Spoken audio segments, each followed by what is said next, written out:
বেশ কিছু important question নিয়ে। ক্লিয়ার? এই কোশ্চেনগুলো যদি তুমি পড়ো তাহলে কিন্তু তোমার ইন্ডাকটিভ ডিডাকটিভ প্রসেসগুলো একদম পরিষ্কার ক্লিয়ার হয়ে যাবে। তাহলে শুরু করছি আজকের এই ইম্পর্টেন্ট কোশ্চেনগুলো নিয়ে, যেটা মূলত ইন্ডাকটিভ অ্যান্ড ডিডাকটিভ প্রসেসের উপর বেস করেই কোশ্চেনগুলোকে রাখা হয়েছে। আমি আর একবার এখানে তোমাদের বোঝার জন্য বলে দিচ্ছি, ইন্ডাকটিভের সিম্বলটা আমি বাদিকে লিখছি, ইন্ডাকটিভ মানে প্লাস আর ডিডাকটিভ মানে মাইনাস। তোমাদের সুবিধার্থে আমি এই সিম্বল দুটো তোমাদের সামনে রেখে দিলাম, যে প্রশ্ন পড়ার পরে তোমরা এই দুটো প্লাস মাইনাস এই দুটোর সাথে তোমরা দেখে নেবে, দেখে নিয়ে সঠিক উত্তরটা দেবে। ক্লিয়ার? তাহলে দেখো ফার্স্ট প্রশ্ন ভালো করে বুঝবে, অল বার্ড হ্যাভ ফেদার্স, মানে প্রত্যেক পাখির কি আছে? ফেদার্স আছে। হ্যাঁ, দ্য পিজন হ্যাজ ফেদার, মানে পায়রেরও তাহলে কি আছে? ফেদার্স আছে, মানে ডানা আছে। তাহলে প্রত্যেক সমস্ত পাখির ডানা আছে, পায়রারও ডানা আছে। তাহলে সমস্ত পাখির ডানা আছে, এটা একটা জেনারেল কনসেপ্ট। সেখান থেকে কি আসছে? পায়রা, পেসিফিক একটা ছোট করছে, জেনারেল থেকে কি হচ্ছে? জেনারেল থেকে পেসিফিক, জেনারেল থেকে পেসিফিক কি হচ্ছে? এটা ডিক্রিজ করছে। তাহলে দিস টাইপ অফ রিজনিংকে কি বলবো আমরা? বলো, দিস টাইপ অফ রিজনিং। তাহলে সিম্পলি দেখো, ইন্ডাকটিভ তো ইনক্রিজ করা হবে না, কগনিটিভ আমরা এখন পড়বো না, হ্যাঁ, অ্যাসার্টিভ এই দুটোকে আমরা ধরবো না। কি করছে এক্ষেত্রে? ডিক্রিজ করছে। তাহলে ডিক্রিজ করলে কি সিম্বল? মাইনাস। তাহলে সিম্পলি আমাদের সঠিক উত্তর কি? Deductive reasoning. ক্লিয়ার? নেক্সট 2 নম্বর প্রশ্ন ভালো করে দেখো, একটা ফিল ইন দ্য ব্ল্যাঙ্কস রেখেছি, সেটা লিখেছি, is the form of reasoning in which general law or principle is derived. দেখো ভালো করে দেখো, general law and principle is derived from a study of particular object in specific process. তাহলে কি বলছে? জেনারেল প্রিন্সিপাল সেটাকে তৈরি হয় কোথার থেকে? পার্টিকুলার কোনো স্পেসিফিক প্রসেস বা স্পেসিফিক অবজেক্ট থেকে। তাহলে দেখো, একটা জেনারেল প্রিন্সিপাল তৈরি হচ্ছে পার্টিকুলার প্রসেস থেকে। তাহলে এটা কি হচ্ছে? স্পেসিফিক থেকে কি তৈরি হচ্ছে? General law. স্পেসিফিক থেকে জেনারেল ল, সেটা কি হচ্ছে? প্লাস না মাইনাস হচ্ছে? ইনফরমেশন প্লাস হচ্ছে। তাহলে প্লাস হলে কি হবে? ইন্ডাকশন, সিম্পল ভাবে। পরের প্রশ্নটা দেখো, the student will get example of angle. Student will get example of angle.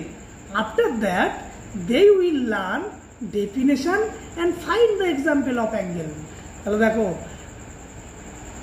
Student কি করছে? একটা এক্সাম্পল দিচ্ছে অ্যাঙ্গেলের, হ্যাঁ, তারপরে সেটা কি করছে? ডেফিনেশন পড়ছে এবং তার এক্সাম্পলও করছে। তাহলে কি হলো? প্রথমে শুধু এক্সাম্পল ছিল, সেখান থেকে ডেফিনেশন যুক্ত হলো। যুক্ত হচ্ছে মানে কি?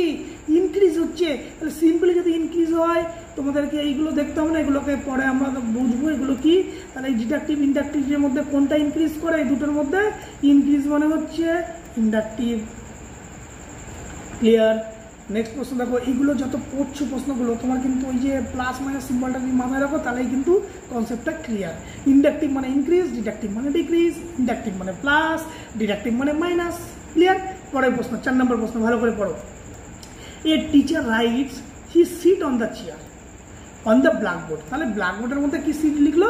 হি sit on the chair and told that the student that word one used, এই যে ওয়ান, এই ওয়ানটা used in the line is the example of preposition. বলছে এই ওয়ানটা হচ্ছে প্রিপোজিশন।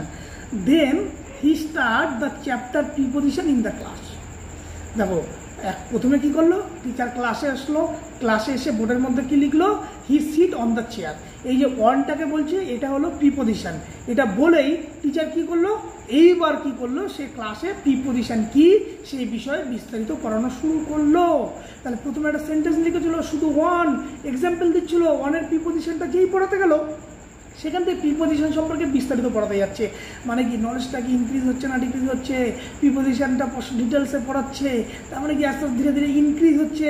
ইনক্রিজ হলে কি হবে? এখানে আমরা এই মেথডগুলোকে প্রথমে কেটে দিই, এটা ইনক্রিজ হচ্ছে, কি হবে? ডিডাকটিভ মানে তো ডিক্রিজ, তাহলে সিম্পলি ইন্ডাকটিভ মেথড। ক্লিয়ার? দেখো কনসেপ্টগুলো, কোশ্চেনগুলো কিন্তু এই কারণেই তোমাদের মধ্যে রাখা হয়েছে। Clear?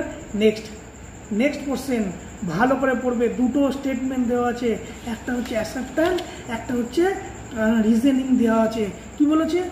All deductive argument are either invalid or valid.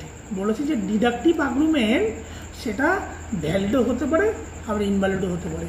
তার রিজন কি বলছে, all deductive argument claim that if the premises are true then the conclusion must be true. মানে বলছে যদি প্রিমিসেস যদি ট্রু হয়, মানে তুমি যেটা প্রতিষ্ঠা করতে চাইছো বা যে থিওরিটা সেটা যদি সঠিক হয় তাহলে কনক্লুশনও কিন্তু সঠিক হবে। তাহলে দেখো all deductive argument either invalid আর ভ্যালিড। তাহলে এখানে কি বলেছে, both A are the correct and R is the correct explanation of A. তো এই যে ডিডাকটিভ আর্গুমেন্ট যেটা করছে বা ডিডাকটিভ প্রসেস সেটা ভ্যালিডও হতে পারে। ডিডাকটিভ মানে ডিক্রিজ করছে, ডিক্রিজ কী করবে, যে ডিডাকটিভ মানে ডিক্রিজ করে, মানে কোনো একটা জেনারেল থিওরি যখন আমি পার্টিকুলার কোনো স্পেসিফিকের উপর কাজে লাগাচ্ছি, জেনারেল থেকে স্পেসিফিকের দিকে যাচ্ছি, তখন কী হচ্ছে সেই থিওরিটা কখনো ভ্যালিডও হতে পারে আবার কখনো ইনভ্যালিডও হতে পারে। তার মানে এই তথ্যটা সঠিক। আবার all deductive argument claim that if the premises are true then the conclusion must be true, এটাও সঠিক, কিন্তু এইটাকে একটু বেশি ভালো লাগছে। তারপরে কি বলছে, both A R is the correct, এই পর্যন্ত ঠিক আছে। এক্ষেত্রে কী বলছে, both A R is the correct, এটা পর্যন্ত ঠিক আছে। তারপরে A is the correct R is the not correct, এটা হবে না, যেহেতু দুটোই কারেক্ট, এটাও নট কারেক্ট বলছে, তখন এই দুটো হবে না। এই দুটোর মধ্যে কোনটা ঠিক হবে? তাহলে দেখো ডিডাকটিভ আর্গুমেন্ট আর এদার ইনভ্যালিড আর ভ্যালিড, মানে এখানে কিন্তু কোনো সঠিক করে বলছে না যে এটা ভ্যালিড না ইনভ্যালিড, বলেছে হতে পারে মেবি। তাহলে আর এক্ষেত্রে কী বলছে, ডিডাকটিভ মানে প্রিমিসেস যদি ট্রু হয় তাহলে কনক্লুশনে ট্রু হবে। তাহলে আমার নিচেরটা বেশি সঠিক বলে মনে হচ্ছে, সে বেশি সঠিক, সেই কারণে আমরা বলবো both A R is the correct and R is the correct explanation of A. ওখানে কি বলেছিল যে ভ্যালিড হতেও পারে নাও পারে, এক্ষেত্রে কি বলছে যে যদি প্রিমিসেস ভ্যালিড হয় তবে কনক্লুশনও ভ্যালিড হবে। ক্লিয়ার? নেক্সট প্রশ্ন, in which of the following instances inductive argument is invalid? এক্ষেত্রে কোন ক্ষেত্রে ইন্ডাকটিভ আর্গুমেন্টটা ভ্যালিড নয়? ইন্ডাকটিভ আর্গুমেন্টটা ভ্যালিড নয়। তাহলে ইন্ডাকটিভ মানে কি সিম্বল তোমাদেরকে এখনো বলছি, মাইনাস সিম্বল। তাহলে এখানে কি বলেছে ভালো করে প্রশ্নটা পড়বে, নেগেটিভ প্রশ্ন কিন্তু। Deductive argument is invalid. Deductive argument is, ডিডাকটিভের সিম্বল কি মাইনাস সিম্বল, মানে ডিক্রিজ করবে, জেনারেল থেকে স্পেসিফিকের দিকে যাবে। তাহলে কি বলছে দেখো, ইজ ইনভ্যালিড বলেছে কি when it is premises and conclusion are false. তারা কি বলছে, হোয়েন প্রিমিসেস অ্যান্ড কনক্লুশন দুটোই ফলস, মানে এটা ডিডাকটিভ আর্গুমেন্ট, ঠিক আছে। 2 নম্বরটাকে দেখো, when its premises and conclusion all are true, এটাও ঠিক আছে। তারপরে কি বলেছে, when it is premises are true, তাহলে কি বলছে, premises are true but the conclusion is false.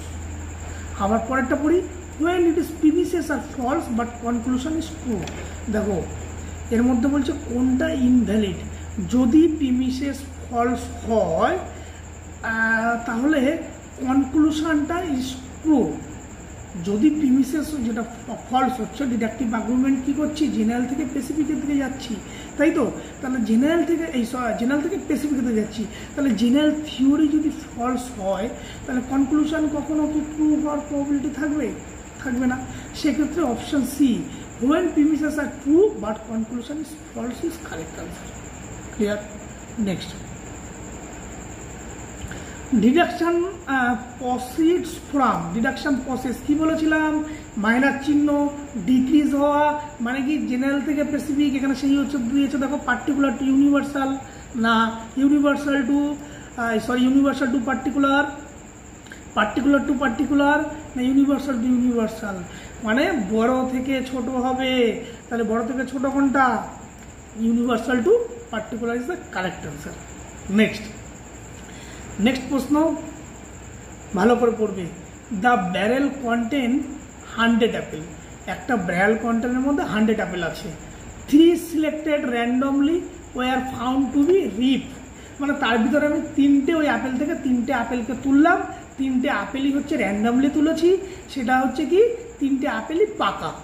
Therefore probably all 100 Apple আর রিপ, তার মানে আমি এখানে প্রবাবলি করছি যে প্রত্যেকটা আপেলই কিন্তু তাহলে পাকা। তাহলে দেখো ভালো করে বোঝার চেষ্টা করো, একটা কন্টেনের মধ্যে 100টা আপেল ছিল, সেই 100টা আপেলের মধ্যে থেকে 3টে আপেল আমি তুলে নিলাম, দেখলাম 3টে আপেলই পাকা। তারপরে আমি কি বললাম, তাহলে সমস্ত আপেলই পাকা। তাহলে এখানে কি হচ্ছে, ইনক্রিজ হচ্ছে, মানে প্লাস, প্লাস হলে কি হবে, ইন্ডাকটিভ না ডিডাকটিভ, অবশ্যই ইন্ডাকটিভ, মানে ইনক্রিজ করছে। ক্লিয়ার?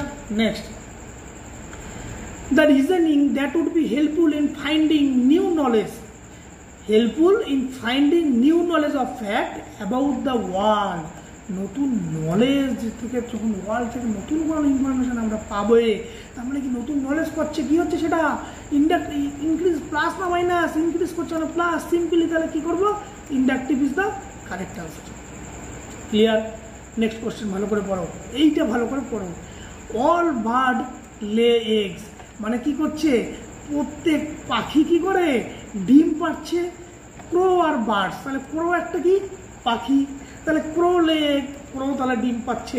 তাহলে দেখো প্রত্যেক পাখি ডিম পাচ্ছে, তাহলে ক্রো একটা পাখি, কাকও একটা পাখি, তাহলে কাকও ডিম পাড়ে।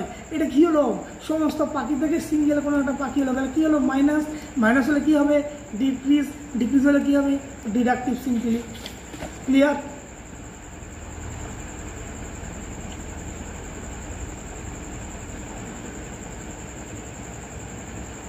এবার আসছি আজকের কুইজ। ক্লিয়ার? এই যে কুইজের প্রশ্নগুলো আছে, তোমরা এই প্রশ্নগুলো দেখা মাত্র এই প্রশ্নগুলোর উত্তর তোমরা এই ভিডিওর কমেন্ট সেকশনে দিয়ে দাও। যাদের উত্তরগুলো, সমস্ত উত্তরগুলো সঠিক হবে এবং যে সবার প্রথম এই অ্যান্সারগুলোকে দেবে এমবি কোচিং ক্লাসের পক্ষ থেকে তাদেরকে পুরস্কার করা হবে। তাহলে আর দেরি না করে এই প্রশ্নগুলোকে দেখো, প্রশ্নের সঠিক উত্তরগুলো ভিডিওর কমেন্ট সেকশনে পাঠাও। ক্লিয়ার? তাহলে আজকের ক্লাস আমরা এখানে শেষ করছি। যদি কোনো এই ক্লাস থেকে কোনো একটা কনফিউশন বা কোনো বিষয়টাকে সম্পর্কে তোমাদের যদি জানার কিছু থাকে, তাহলে নিশ্চয়ই কমেন্ট সেকশনে সেটাকে লিখে পাঠাও। তোমাদেরকে সেই বিষয়টা সম্পর্কে আবার বিস্তারিত তোমাদেরকে জানানো হবে, বা কোনো কিছু যদি জিজ্ঞাসা থাকে তাও সেটা ভিডিও কমেন্ট সেকশনে তোমরা লিখে পাঠাও, তোমাদেরকে সেই বিষয়টা সম্পর্কে বিস্তারিত জানানো হবে এবং তোমাদের সঠিক যে সমস্যা, সেই সমস্যার সমাধান করা হবে। তাহলে অসংখ্য ধন্যবাদ সবাইকে ভিডিওটি একদম শেষ পর্যন্ত দেখার